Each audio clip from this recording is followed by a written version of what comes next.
नमस्कार मित्रांनो, मी डॉक्टर निनाद मेहंदे. आज मी तुम्हाला माझ्या एक ॲपबद्दल सांगणार आहे. MIC app.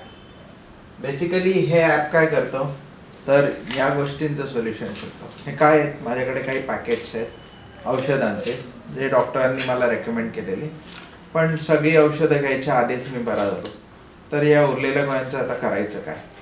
या ठेवून देतो मी घरात. Over the period of the time त्याची एक्सपायरी जाते आणि मग आपण ती कचऱ्यात फेकून देतो. सो या ॲप थ्रू आपण काय करायचं अचीव करतोय इज या ज्या गोष्टी आहेत या ज्यांना गरज आहे त्यांच्यापर्यंत पोचवायच्या. म्हणजे कचऱ्यात टाकून देण्यापेक्षा कोणाला गरज आहे त्याला पोचवण्याचं हे ॲप काम करतं.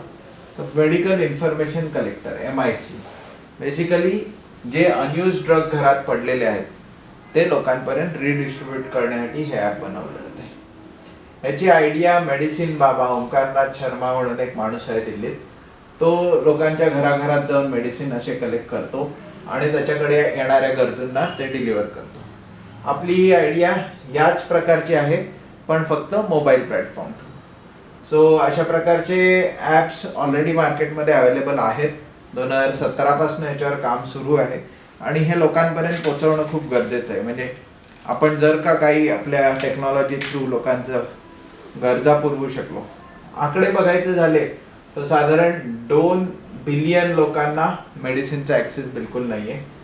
3500 लोक पर डे विदाउट मेडिसिन मरत आहेत आणि ऑलमोस्ट ही जी फेकून देतो आपण त्याची किंमत ऑलमोस्ट 13,000 करोड आहे. सो आपण एवढ्या मोठ्या अमाऊंटची मेडिसिन फेकून देतोय.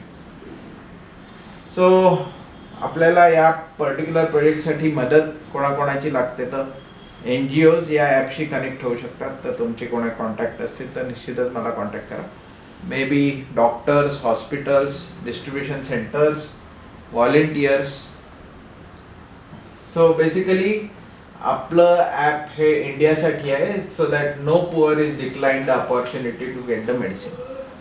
आपल्याकडे आहेत मेडिसिन कचऱ्यात टाकून देणारा, तर निश्चित या MIC ॲप थ्रू प्लीज तुमची मेडिसिनल इन्फॉर्मेशन त्यात भरा आणि व्हॉलेंटियर तुमच्या घरी येऊन ती मेडिसिन कलेक्ट करेल.